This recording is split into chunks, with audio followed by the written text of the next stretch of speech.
Countdown. Final countdown. That was it. All right.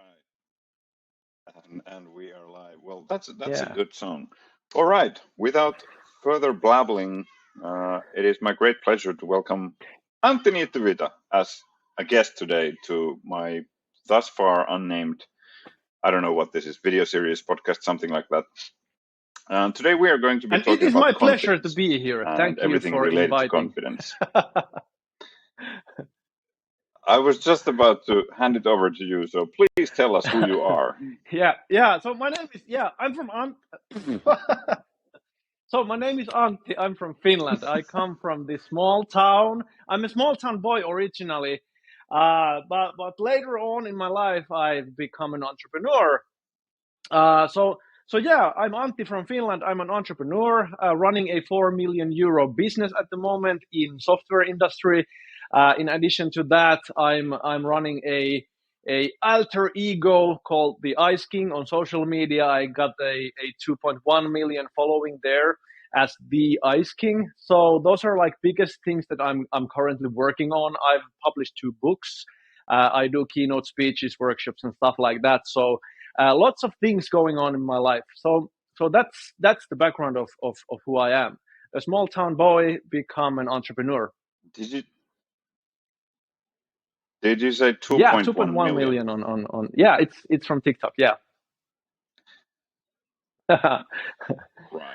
What does it feel like when you publish something and you have a potential eye count of 4 million, like 2 million Wow. eyeballs? Yeah, What does it I feel think like? at first, when first things got like they really got moving. Like when I hit 100,000, 100K in followers, and a few of my videos went viral and stuff like that. So I think at first there was like a week or two of this like calibrating my mind around it, and I had this like I guess it's similar to writer's block because I had this like, what am I going to post? What am I going to say to the audience that's already growing and it's like on an epic level? And I had this like huge hesitation in me, and then pretty soon a friend of mine, she just said that yeah, why don't you do what you always do? So just be yourself and keep on doing what you do anyways. So that was like she gave me like the permission to like again return to who I am and be just my authentic self. And there she was. She said that yeah, you have great drafts there. Why don't you post one? And there was this like social accountability. I said okay, I'll do it, and then I had to do it there. And once I did it for the first time after a few of the first viral videos and stuff like that, so then it became easier. And then I did it the day after and the day after and the day after. And when I started doing that, it became easier every time when I did it. So I believe that this works pretty much like a muscle. So like having the daring, or I would say confidence, to actually push the post button, even though the audience keeps growing. It works like a muscle. So it only grows if you work it out. So when you say you found a way to be yourself or just got a permission to be yourself, what is the Ice King like? Like, were you already eating ice? I mean, I happen to know Oh what you yeah, do on yeah. TikTok, so you basically eat ice. So were you eating ice before TikTok already, Yeah, or what do you mean by being yourself? Or is that like a niche that you stumbled on and then you're bringing your own yeah. personality to that? Or how I does it think a lot work in of your the case? stuff that I do online that I did before the Ice King journey as well has revolved around things that I feel interested about, I find entertaining, or I'm using to do for myself. And I believe that that's the only way to actually do it consistently and long enough for things to start like getting traction. What I mean is that if you never know what goes viral or what works on social media, for example. So I had been doing like video blogs and Instagram stuff, and like really consciously trying to find growth for 7 years without any remarkable growth. And you wouldn't be able to do that for long enough for those few things to go viral if you don't do things that entertain you and don't have like this emotional juice for you. So the only way to do it for long enough is to do things that are entertaining for you, that you feel are things that are at the core you. Um, the ice eating stuff. When I was a little boy, like really little boy, every winter I just loved when it snowed, and I wanted to eat the snow. And we had these icicles hanging from the roof of our house. And my mom always said that you shouldn't eat those icicles. You'll get sick. Don't eat the snow. You will get sick. So I ate them secretly. So I did it anyways, even though my mom always said that don't do that. So I started to do that like secretly. And then when I was a teenager, I was watching this TV series. Um, um, there's a Finnish name. Um, I actually don't remember the actual name, but it's like Stranger Things, but from 90s. So it's like Stranger Things from 90s. I don't know the English name for it. But anyways, there was a guest appearance by the actor Jeff Goldblum. And he was like in a restaurant with his friend there, and he had just drank the soda and took the last sip of it, and then he took the lid off the soda glass, and then he took a few eyes and started to chew them, and his friend was like, "What are you doing?" And he was like, "Winners chew their eyes. Winners crunch their eyes." I was like, "Yeah, that's so cool. That's what I've been doing all along, even though my mom told me no." And for some reason, I felt like it's cool to crunch your eyes. And and then I've been doing that secretly on my own all my life, I guess. And then there was this winter when I started to really experiment on Musically and later on TikTok. And I gave myself a challenge to do one post every day for a 3 month period. And in that challenge, um, uh, I just thought that I'll experiment. I'll do something that entertains me and something that's like fun. And I did different kinds of things. I shot videos when I was traveling to Thailand, and I shot videos when I was skiing in Lapland and stuff like that. So things that like sparked my interest, and I just had fun with it. And then one of the videos that I created, that was my first viral video, was in December. It was Christmas Eve, and I had just been like on a brisk walk outside, and I saw this like huge icicle hanging from the ceiling of the house, and I was like, yeah, that's exactly what I always loved doing as a child. So I'll try that. So I shot that icicle and posted it on TikTok. And nothing happened, nothing really specific. I got 700 views for the video. But then came the New Year's Eve. I went to sleep, and when I woke up to the new year, 2020, few of my friends had texted me that, "Antti, what's happening on your TikTok?" I was like, I don't know. Let's check it out. And when I opened it, I had this like feed full of like notifications, following and liking your videos and commenting and stuff like that. So my first video went over 100K in view count, and that was like, wow, I never thought this would be possible, and this is an accident. So that's how it all began. So I've been chewing my eyes all along for quite some time. I'm 41 now, so most part of my life I've been doing that secretly. But now I entertain myself on those videos, and it seems that some people around the world are entertained as well, because it's like running at 2.1 million and still growing. So I want to draw the discussion back, or actually finally to the topic of the day. So would you say that you were developing your confidence through those Yeah. videos, or was it the other way around, that you already were somehow mythically, magically confident in order to be able to create those videos where you bring forward your playful self and your kind of authentic version of yourself? Which way around is it? I think that it's like both ways at the same time. Um, in a sense, when I was like it's like seventh and eighth grade in Finland. It's like junior high school, I guess, in English. I was in junior high school. I was bullied a lot.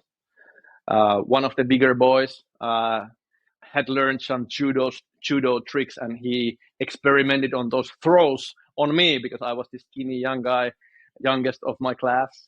So he experimented those throws on me, and I was like, on a few occasions, I walked back home crying and stuff like that. So I was bullied pretty bad in junior high school, and that really like was a big impact on had a really big impact on my confidence pretty early on in my life, and that was bad.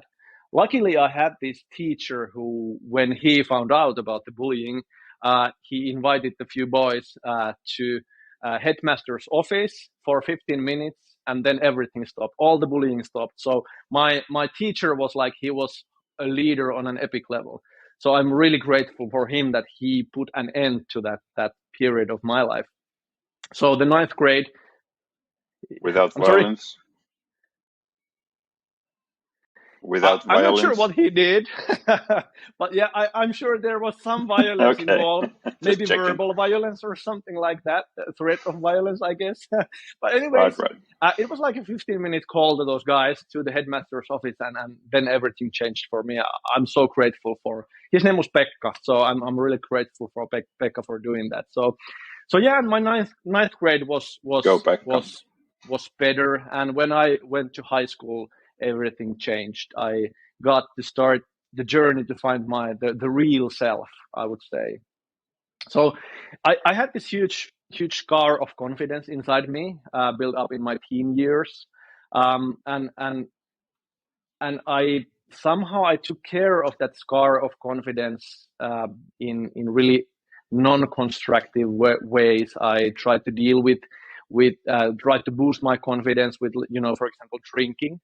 When I was young adult, like in my 20s, I liked partying and drinking and stuff like that to boost my confidence a lot. So it had really destructive kind of impact on my life as well. The way I compensated for my lack of confidence. Um, uh, but yeah, I would say that there was a moment in my life because we started a business in 2008, and I was an engineer, software engineer in software testing.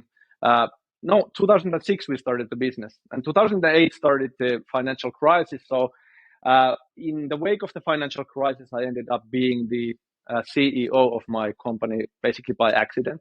Our CEO back then had left, and guys just asked me, so could you try it, Antti? And I was like, all right. I didn't have the confidence to decline, I guess. So I ended up being the CEO of my business, and the business was like only 2 weeks away from bankruptcy, and that situation took a heavy toll on me. I grew tired, and I think I was just about to burn up pretty badly when there was like an intervention in my life. I met a mentor. His name was Jari, who with whom I spent a few days in this like training seminar kind of environment, and that moment like made me face my lack of confidence in a new way, to really like to understand who I am and what are the scars of confidence and how unresourcefully I have tried to deal with it before. And that moment was like when like the pendulum swung for me, and I learned that one of the biggest things around confidence is not to try to find the confidence from outside of you, but build the confidence inside of you. And building the confidence works exactly like building a muscle. So it's not enough that you go hit the gym once and expect a huge bicep. You need to go to the gym like 3 or 4 times a week and really like start practicing, like building that muscle. So that's when I really understood that, yeah, confidence works like a muscle. It needs to be built with a conscious effort. And that's how it started. So I started to do the experiments like do things that I felt really unsecure about For example, posting stories on Instagram and posting little videos on YouTube and stuff like that. So try to face that fear every day, face that like lack of confidence every day, and push through it. And just small shift first, because my muscle of confidence wasn't strong. So that's how it started. Yeah. Right, right. So for you, it went that way. Can we generalize anything from that? So if I would ask you that, if you would have to give advice to, the random person, what would be the one single thing that they should start to do in order to develop their I confidence? think the easiest thing to do, and start the training, start the workout routine in life, is to every day, at the beginning of the day, make the decision that today I'm going to show up with just a little bit more confidence. I mean, it's the decision that you don't need anybody's approval, anybody's validation, but you just decide that today, just a millimeter more of confidence for today by standing up straight. Yeah, today I'm going to be a bit more confident, standing up straight, breathing fully, showing the expression to yourself in the mirror, and making the decision today I don't need anybody to show up with a millimeter more of confidence. And if you're able to do that workout, the decision every day, it may be that it doesn't work on the day that you feel low confidence during the day anyways, but making the decision every day when you start today starts to slowly build the muscle. And when you think about the millimeters, they pretty quickly start growing and stacking up. Like if you are able to do it like for a week, for a month, for a quarter, or maybe even a year, and then the miracles start happening. You start finding more opportunities to build your confidence as well. But it needs to start with the decision that you will show up right now with a millimeter, not much. I Yeah. love the bit about, yeah, I love the bit about permissions. Like, especially in the Finnish society, we grow up always trying to seek for permission to do anything. There's so many rules and regulations, and everything has to be exactly by the book, Exactly. which is great. I mean, I love the fact that we have a safe and secure society with a great network and safety Mm-hmm. network per se. But then it's like we kind of many times forget that we don't need permission for Mm-hmm. all kinds of things. So there's a lot of stuff we can do which is outside the books that we've been taught by, which is Mm-hmm. no permission needed. So in your case, for example, can you then talk about what is the role of confidence specifically in your line of job? So in Mm-hmm. entrepreneurship and being Yeah. a CEOing, if that's even a verb. What's the role of confidence there? I think a lot of the work of being an entrepreneur and a leader of a company has to do with like interactions, social interactions with people. And I mean social interactions in one-to-one meetings. I mean social interaction in video conversations. And I even mean social interactions through the medium of a video. And what I mean is not the live video, but you record yourself speaking to someone. So those are all interactions. And I believe that the role of confidence and slowly building a stronger muscle of confidence allows you to grab the opportunities for those interactions on a higher level. Earlier on, I remember when I had this, like when I was a younger guy and I had this low confidence and I hadn't like, I hadn't been drinking booze. So I was just by myself without the alcohol involved. Um, I found myself avoiding social interactions, and I found myself avoiding eye contact with people. And I found myself doing these things that ended up like creating results that I missed out on opportunities of life. Missed out on talking to girls that I was attracted to. I missed out on the opportunities of asking for a job and stuff like that. So people think that yeah, I need a girlfriend, I need a job, and I need stuff to feel confident. But it's the other way around. You need to start building that muscle of confidence first to be able to create more of those opportunities, to ask that someone out, to ask for the job, to call that stranger that you don't already know and ask for their advice or whatever it is. So you need to build the confidence first to create the opportunities.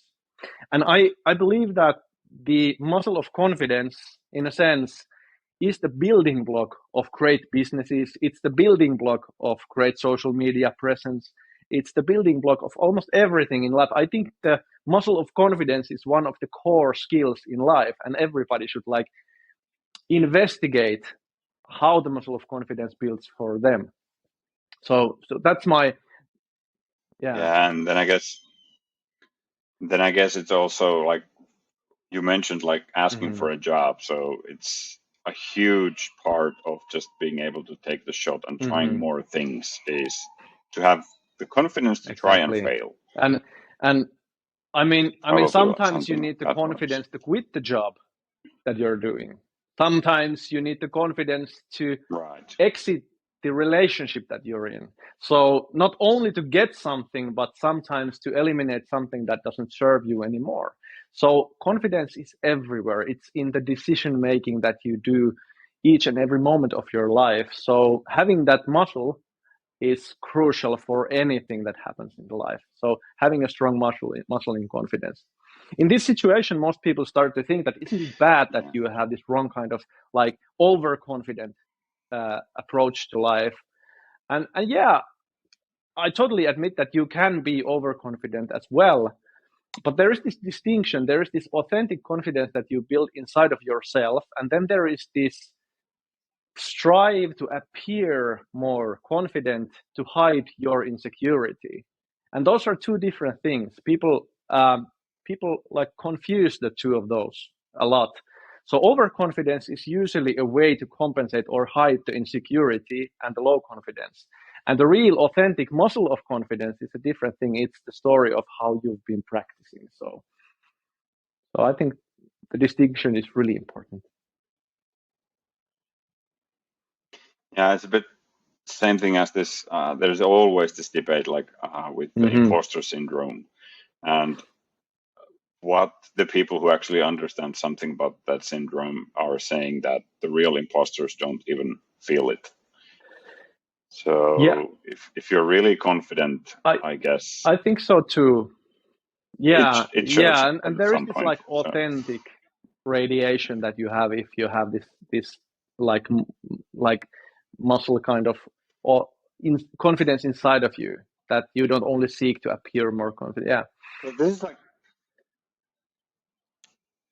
you probably have to be willing to not take yourself too yeah, seriously if you are going to be confident. So last time I was talking with Arthur Diaz, who is a translator and hmm, speech coach from Brazil, and he was talking a lot about the curves of perfectionism, like especially now in the remote working times, and you were also talking about hmm, recording videos. So if you start looking yourself with a bit too hmm, critical eye, you might end up taking the video like hmm, 20 times, and for a 5 minute video clip, you end up spending 2 hours of time. So the confidence and perfectionism, they all go nicely, I guess, together. So if you're confident enough, you are also okay with admitting your own hmm. human flaws and tuning down just one notch of the perfectionism that is a huge time sink in Yeah, everything. yeah. I think that's one of the biggest things that I meet a lot of people who seek to find growth on social media, and they believe that it's the way of life. It's what they really want in their life, and they want to build their career as social media influencers and stuff like that. So um, in a sense, there is a lot of way of this like trying to build that perfect social media or whatever it is, build that perfect piece of content, when in fact the social media as a platform, and I believe most of the businesses that I've encountered as well, are based on the success on them is based more on the numbers, so quantity instead of the quality. And if you start to believe that quantity beats quality like 100 to 0, So it's the numbers that you put out is more important first. Then things slowly start to shift, and if you want to be able to build those 3 to 5 pieces of content for a social media or whatever it is, or make 3 to 5 of those like sales calls, sales conversations, or sales meeting in your business or whatever it is, you can't be perfect. And if you're trying to do it, you will exhaust yourself. And one of my big idols on social media, Gary Vaynerchuk, Gary V, he always says that one of the keys in his media how he generates media and how he approaches business as well is in a way he doesn't create, but he documents his journey. And when you start to think about that, I want to share my journey, I want to document what I do anyways, and maybe it will serve someone. That shift alone allows you to not try to be perfect, because nobody's perfect all the time. If you just document your imperfections and your moments of success, both of them, then it will become so much more easier to do whatever you're trying to do. So document, don't create. That's one of my key theses in. Have you seen those viral clips where they have some kind of social media influencer school in China where they have hundreds of people in front of these ring lights with their iPhones, and they are being taught how to behave in front of Wow. camera? I wonder if they are being taught how to Wow. be authentic or how to be confident, or whether they are just following templates, that these are proven templates that'll do well on social media. Stick to Yeah. these. This is how you smile, and just pump out content. Yeah, So it's like I think that's human another way robots. to do it. Yeah, that's certainly another. I haven't seen those videos, but that's certainly another way to do it. I believe that if you want to do it long term as a career, you need to do it sustainably in a way that you don't exhaust yourself. And if you are holding up a facade of yourself, it's like mask that this is who I should be for the audience, then you will burn out eventually. You can't hold up those facades for long. And that's, if you look at Hollywood actors, those who try to keep up those amazing appearances the most are the ones who have biggest trouble with like, you know, with drugs, with alcohol and stuff like that. So yeah. But what if your job is being a social Mm-hmm. media influencer? Then it's not something that is exhausting, because it's not an in addition to your job, but that is literally your job. You have Yeah. in your calendar, just do this, smile to the camera, wear new clothes, do this. So there has to be like two different worlds here. I mean, you're still a busy Yeah. CEO of a company, so for you, it's something that you do on the side. But for those people who are being factory trained, it's literally Um, their I, bread and butter. I, They do it yeah, I as a believe that's system. possible, but the journey from zero to becoming the influencer who does it for a day job is a different story, and Yeah. you need to first do the journey in order to do that as for a living, as a job. I've never found an influencer, or I've never yet met an influencer who was given a job as an influencer. So here is a 1 million follower account. You Start just using that and be the influencer. So I haven't met that kind of influencers yet. If there is someone, just post me, and I would love to meet them. But most of the influencers that I found, yeah, I bet yeah, there is some underground network of, yeah, let's build a network of influencers who post. But yeah. we're talking about social media all the time, so I wanted to also touch a little bit, Mm-hmm. life Yeah. outside of social media. So, but you kind of already answered my main question, which was like, what are some of the things that you are able to unlock Mm. in your life when you become confident? And to this end, I recently, I don't remember where I got it from. I just read some article that you don't always need to have a Mm-hmm. problem to solve, but you can work to unlock a new Mm-hmm. dimension, which is very Yeah. nicely said, I think, because we're always, especially in academia where I am, it's always like you Mm-hmm. have to have a problem. You have to have a problem that you solve. You have to have a problem. But I don't like that idea. I like the idea of not having a problem to Mm-hmm. begin with and explore new areas. So Do you have anything to say about that? I mean, Yeah. I think you already mentioned a few things, but what in life can you unlock by developing your Well, confidence? yeah, there are actually two things that come to my mind. The first thing is that you don't need to have a problem to start a new journey. That's true. However, most people uh, tend to have this need to avoid painful experiences, need to avoid problems. And most people are willing to do more to avoid problems than to actually try to achieve something better for themselves. Uh, that's most people I've met, and I've met a lot of people. So there are like two calibration points: avoiding pain and trying to gain something new or better, or like something more. So um, understanding Mm, what's your gravitational point first is really important here. So if you're someone who does more to avoid pain than to gain something new, then you should definitely try to find a problem that you can start solving, because you will do more to solve the problem. Um, but then there can be opportunities that are so lucrative, so potentially joyful, that you are willing to do more than is comfortable for you. For example, if there is a certain someone that you would ask out on a date, even though if you're insecure, if you want it badly enough, you might be able to pull yourself to do it. Not sure it's a success, but you might be able to like get yourself to do that. But I'm not sure. The original question was about like day-to-day life, wasn't it? So I'm not sure if I was dodging your original question. I think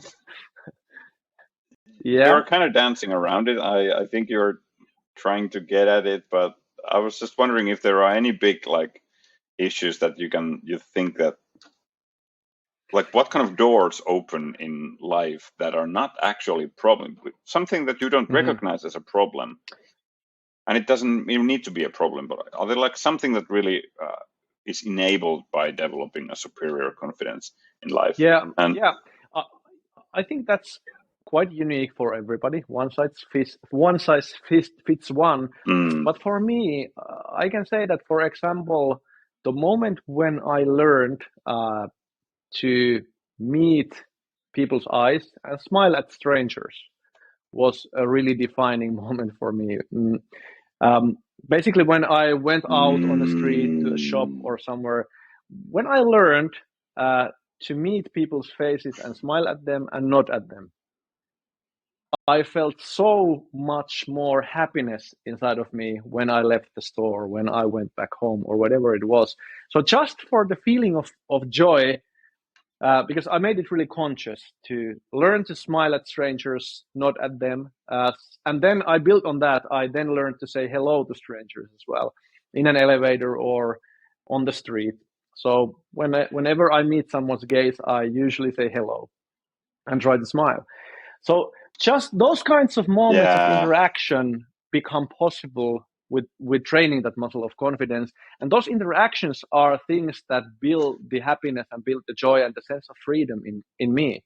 So I don't think I'm not sure if that's universal, but I believe that human beings are really social that beings. is So that would be enjoyable for most. That is a very, very good answer. I like that. It's not a problem that you Mm-hmm. are not saying hi to anyone. I mean, especially, let's put it this way, it's not a problem in Yeah. Finland. In some other cultures, it's considered Mm-hmm. rude not to talk to people and look at the ground when you meet them.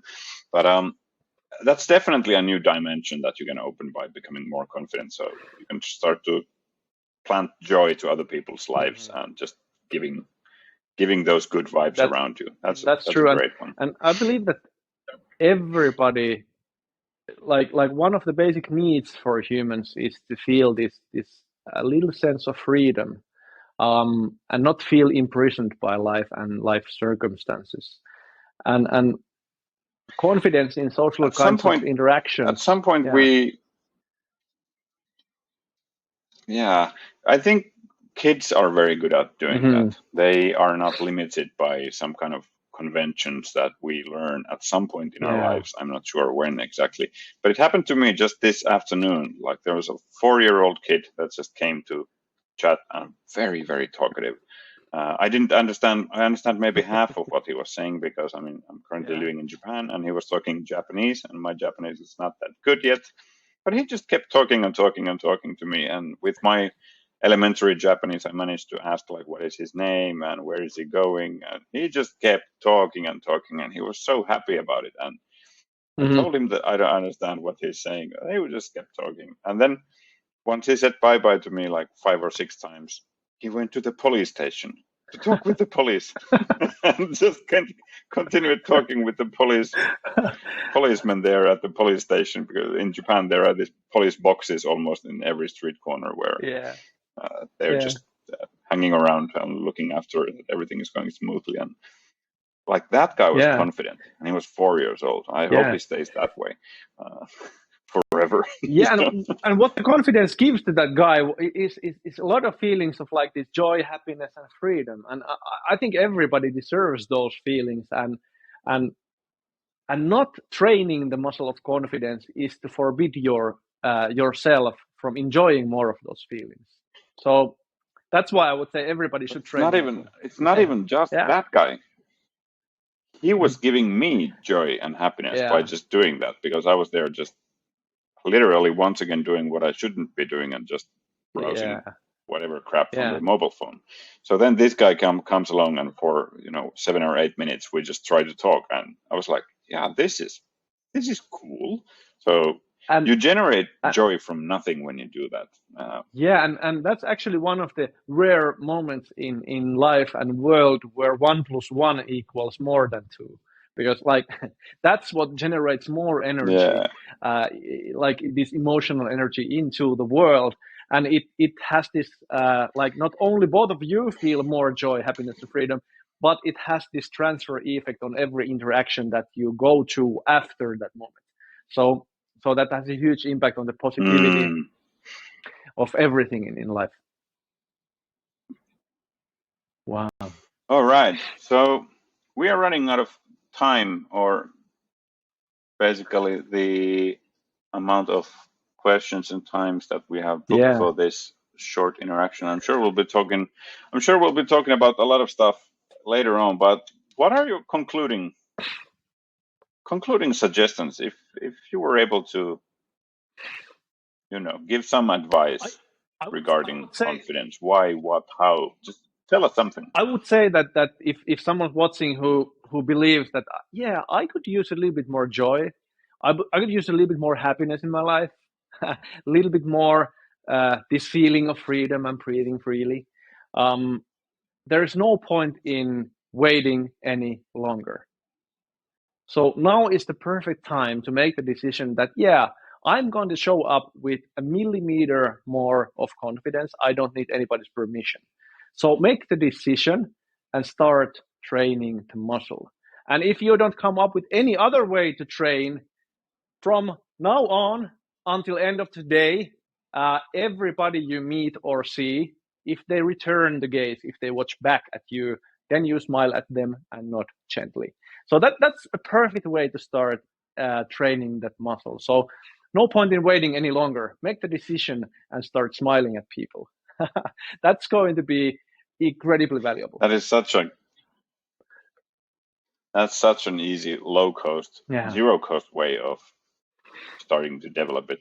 I heard there is also a one way in Udemy. You're selling a course. Yeah, on confidence, that's right? so true. That's a good way too. I hear. So can you tell 1 minute pitch about your course? Well, I believe that confidence is the core skill of all success in every area of life. And the reason why I believe that is that confidence is something that you will need to take better action. And when you take better action, you will get more results, maybe better results. And those results in the end build more of your confidence. A lot of people try to take the action first and then expect new kinds of results. But you will take less action if you don't build the confidence first. So the confidence is where you start building on that loop, the muscle of confidence. And for that purpose, to build that loop of confidence, that loop of success, the confidence course, the Confidence Unleashed, Unleash Your Confidence course on Udemy, is one of the things that I've put together that I would have loved to enjoy 10 to 15 years earlier in my life. I would have avoided so much pain in my life. So find the course, Antti Niittyviita, and Confidence Unleashed is the course. Well, I'll put a link somewhere. You should totally do that. This video ends up. Yeah. So let's do it that way. Yeah. All right, Antti, thank you so much. I hope to see you again soon, hopefully in Japan. But if not, we'll do another one of these videos on some other topic. Thank you so much for joining me through the magical medium of internet. That was so awesome. From Finland to Tokyo. Finland is basically the size of Tokyo. I'm sure, like in terms of of population, we only have 5 million people in the country, and I heard that there are 5 million people going through the Shinjuku metro station, the railway station, every day. So every Finnish people goes through the one station every day. So that's the difference in size. This place is big. Given that I was born in Nivala, which has a 10,000 people population, I feel pretty small here. Let's put it this way. All right. Thanks, man. Bye. See ya. Thank you. Bye-bye. Yay.